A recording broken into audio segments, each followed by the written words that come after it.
Hey you guys, it's Brandy Chanel. Welcome back to my channel. Welcome to your Love and Marriage Huntsville Season 3, Episode 8 review. Without further ado, let's get into it.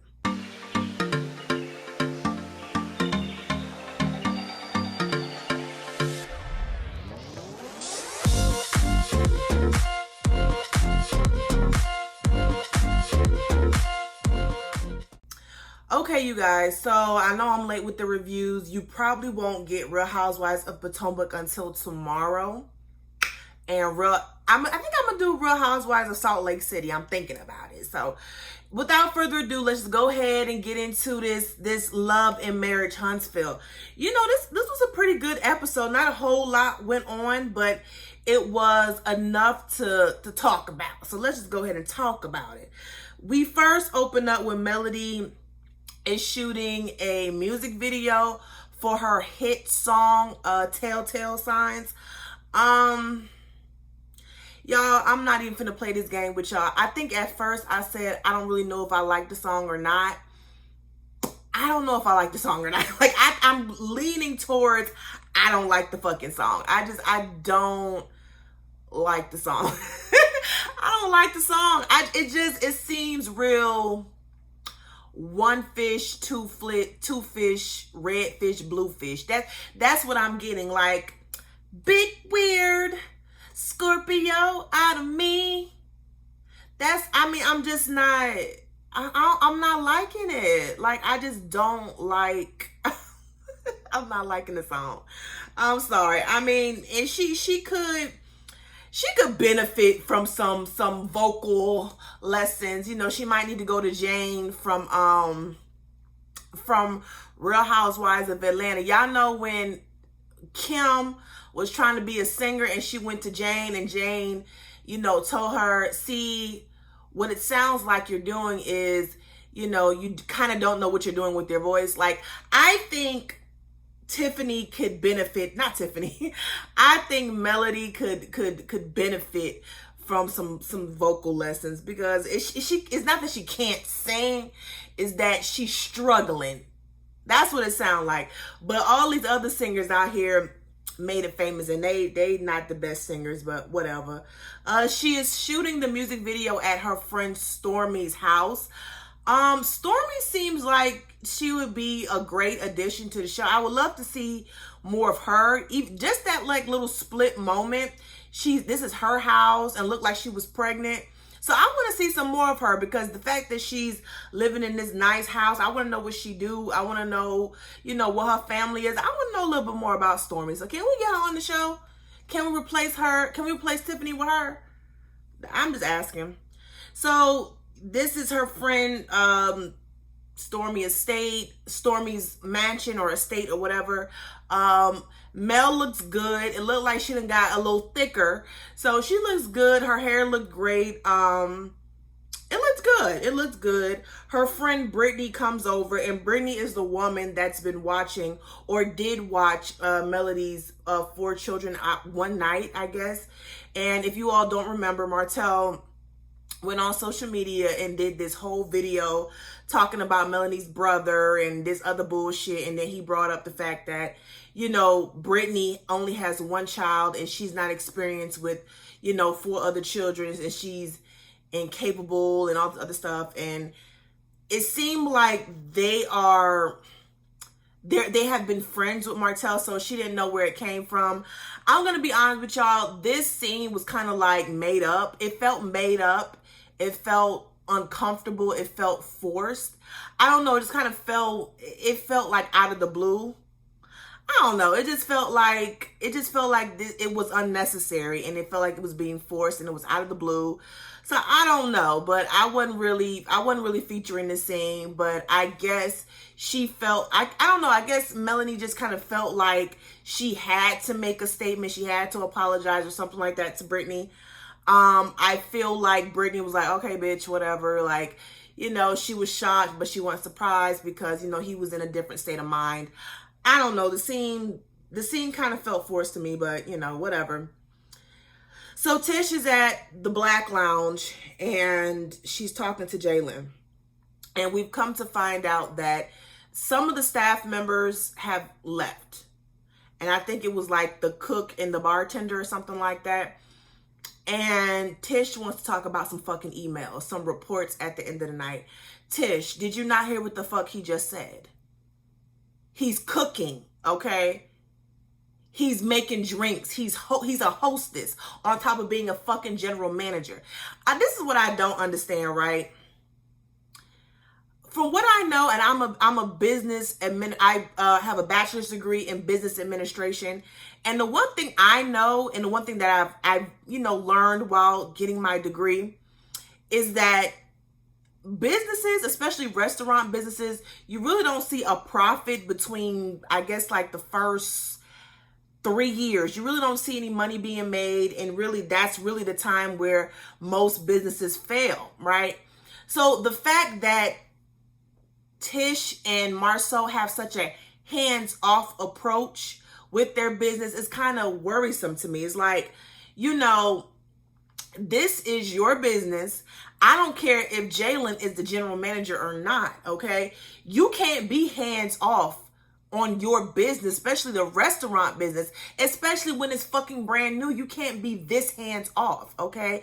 If it was me personally, I would be at my fucking business every day. I need to see numbers. I need to see if we got the supplies together. I need to see how the staff is doing. I need to make sure that the staff is doing their job. These are the things I need to know as a business owner. You can't just put all your hopes and dreams in a general manager, especially when that general manager has no experience, especially when that general manager has asked you for help, especially when that general manager has said that he is sinking, he is stressed out, and he needs help, and you were supposed to give him help, and you didn't.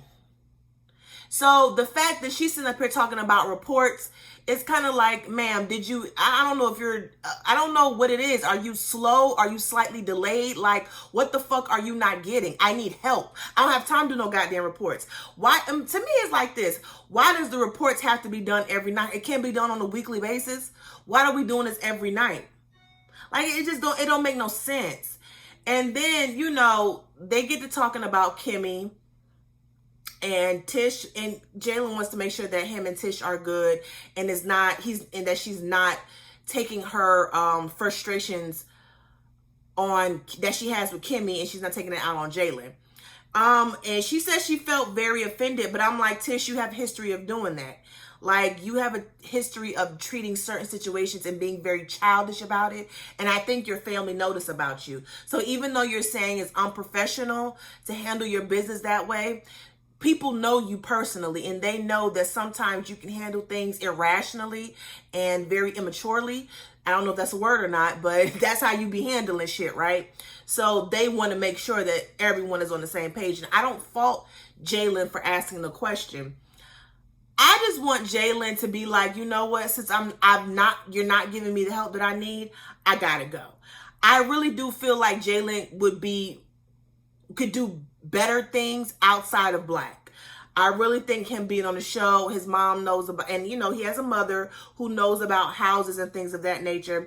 I really think he just need to say, fuck Black, fuck Marceau, and fuck Tisha, let me do my own thing, because y'all ain't helping me, y'all actually are hurting me.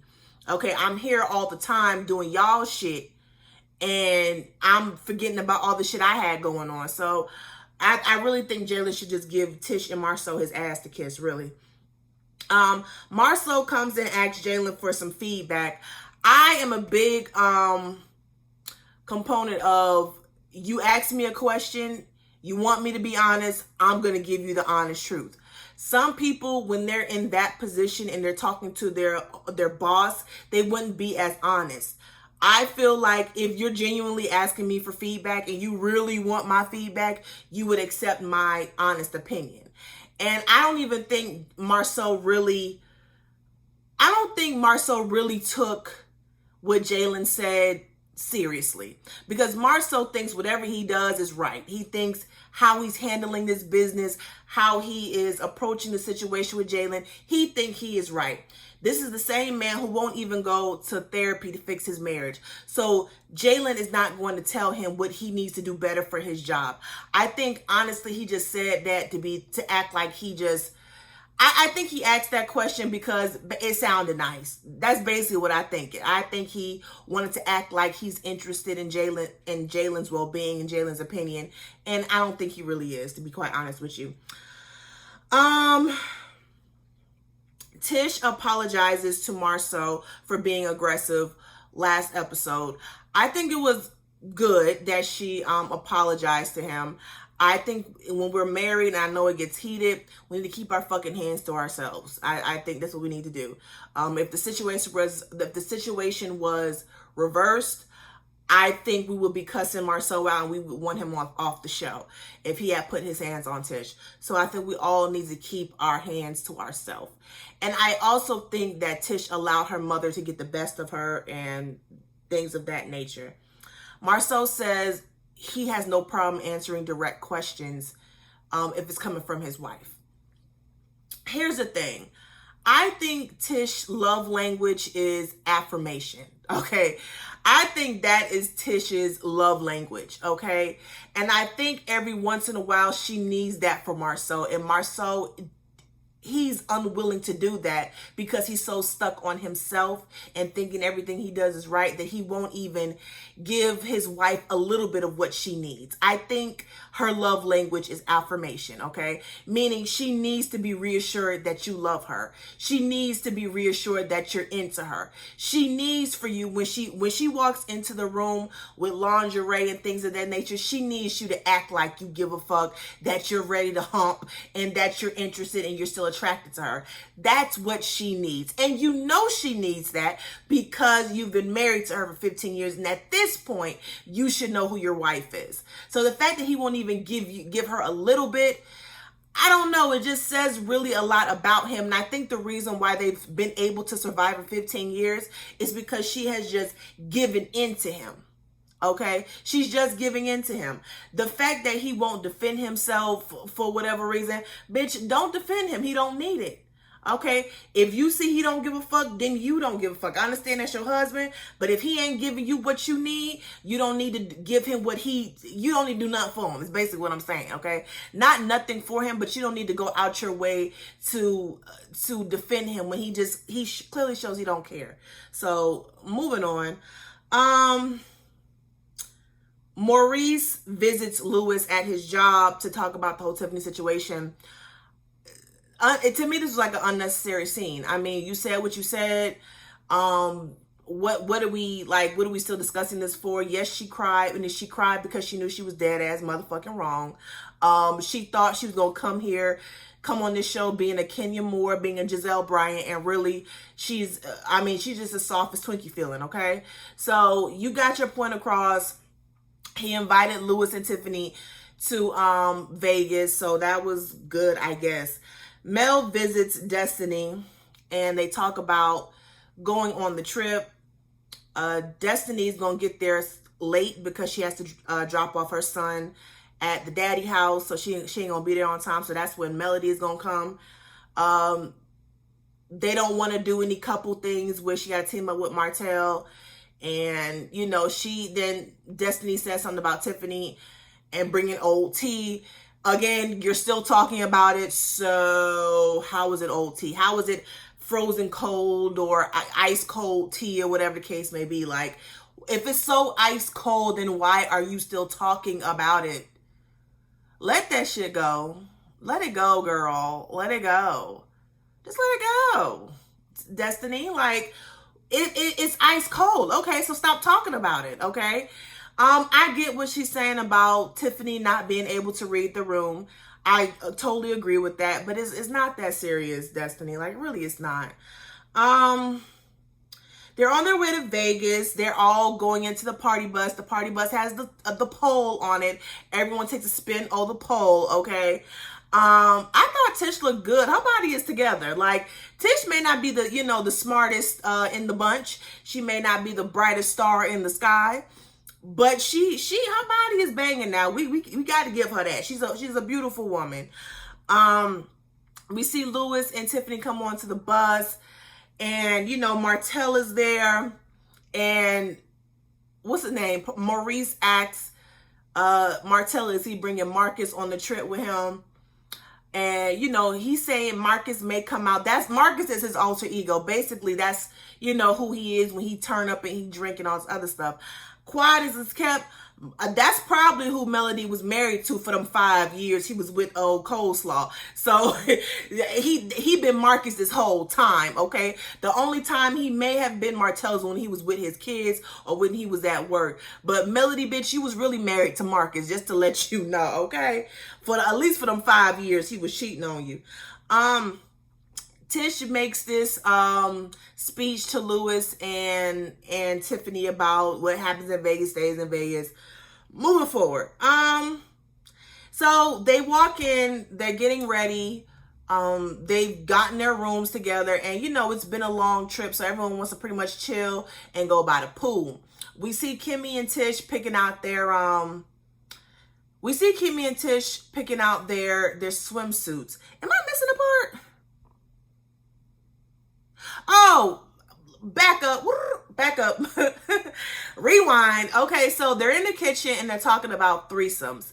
And basically, Marceau was like, if Tish finds a woman that is not cheating, and they're like, no, sir, that is definitely cheating. You know what you should have did, Tish? You should have been like, okay, if you want a threesome, we can have a threesome. So let me go out on the strip and find a dude, and we can just take the dude back with us. You know what I mean? Since, you know, I'm just saying, since you want a threesome, we'll see how quickly he shut that shit down. So for him to sit up there and say, if he found another woman, that wouldn't be cheating. I mean, to me, y'all, I feel like black men, majority of y'all have an issue, whatever it is with the gay community, y'all have an issue when it's a man and a man, but when a woman and a woman, y'all find that shit sexy.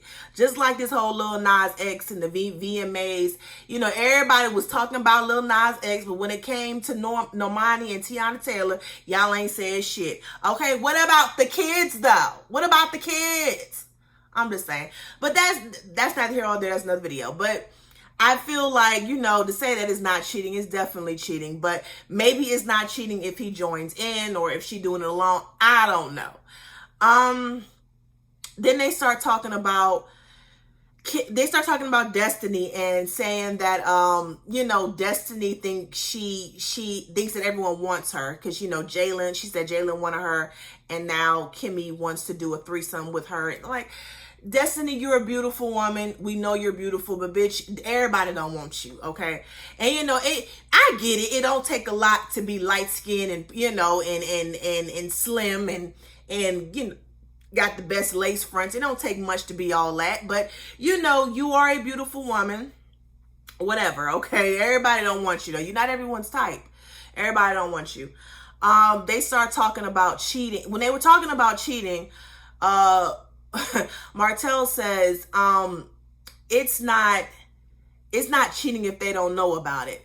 Martell, you should have just like exited out the conversation, because clearly, you know, you don't know what cheating is, or you don't consider certain things cheating, obviously. So you should have just backed on out the conversation. You know, we just don't need, we didn't really need that. So, okay, let's move forward. We're now getting ready to go to the pool. We see Kimmy and Tish picking out their bathing suits. Tish is picking out her bathing suit, and Marceau is looking at it like all crazy. She asks him to help her with the with putting on the bathing suit, and he says no. This is what I'm talking about, because she just, even though she was wrong, she apologized to him because she realized she was wrong in the situation. Marceau he absolutely refuses to just make that affirmation to his wife that that he loves her and that he's attracted to her.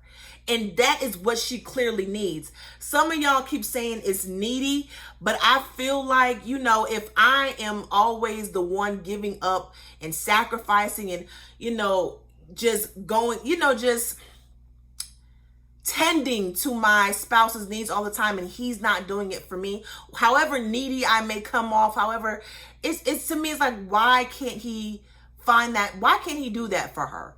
You know what I mean? Like, why can't he just let her know that she is special to him and that he loves him, why can't he tell her why he loves her and that she's special to him? And why can't he do that?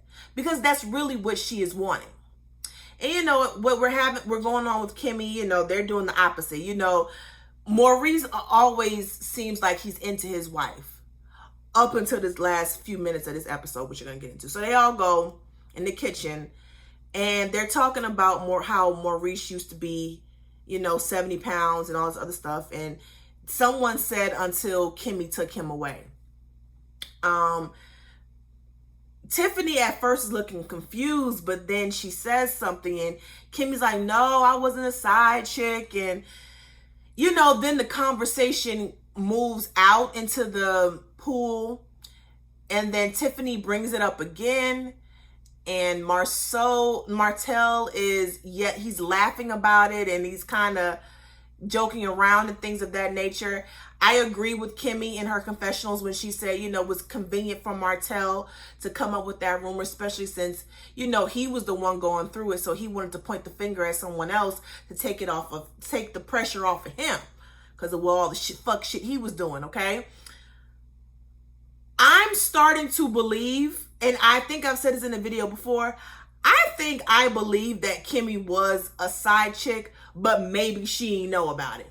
Maybe Maurice was still legally married to Kiki, Kiawa, whatever that girl name is, whatever his ex-wife name is. He was still legally married to her, but they were separated. He got with Kimmy, and Kimmy didn't know. She probably thought they was already divorced. And that's probably why it took them 7 years to get married. Because y'all forget, it took them 7 years to get engaged. So that could have been the reason why. I don't know. Y'all let me know down in the comments if y'all feel like Kimmy was a side chick.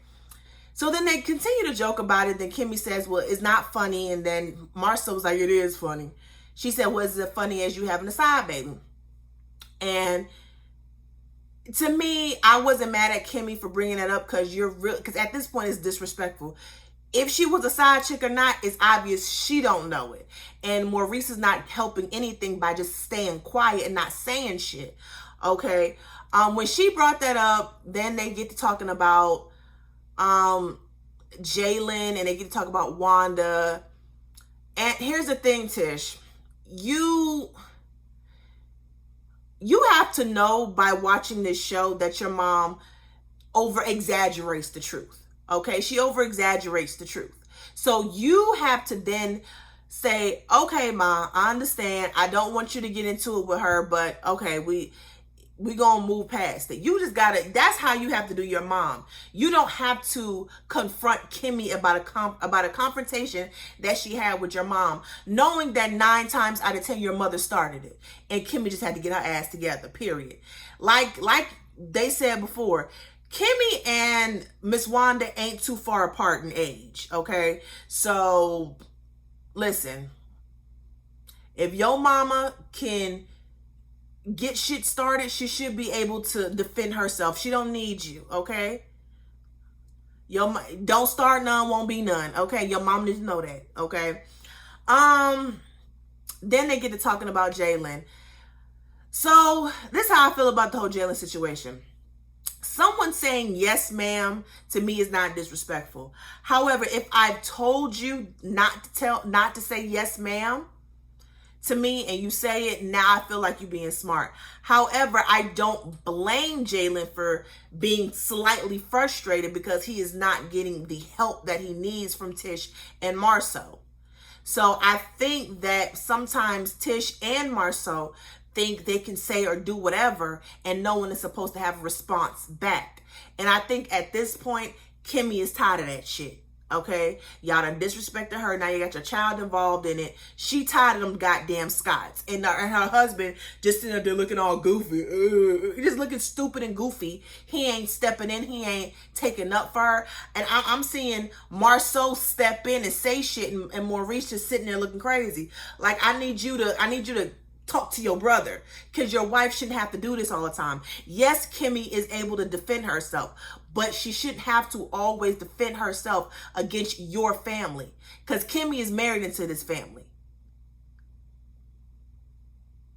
So is Tish, but for whatever reason, Tish think, you know, she's somewhat special because she's been married to Marceau punk ass for 15 fucking years. But Maurice, I'm gonna need you to get in there and I'm gonna need you to defend Kimmy. That's what I'm gonna need for you to do. And that's my review. That is my review on Love and Marriage Huntsville, you guys. Let me know down in the comments how you feel about this week's episode. I promise I'm gonna watch Salt Lake City and I'm gonna watch Real Housewives of Potomac tonight and have them up tomorrow. Don't forget to like, share, comment, subscribe to my channel. Until next time, toodles.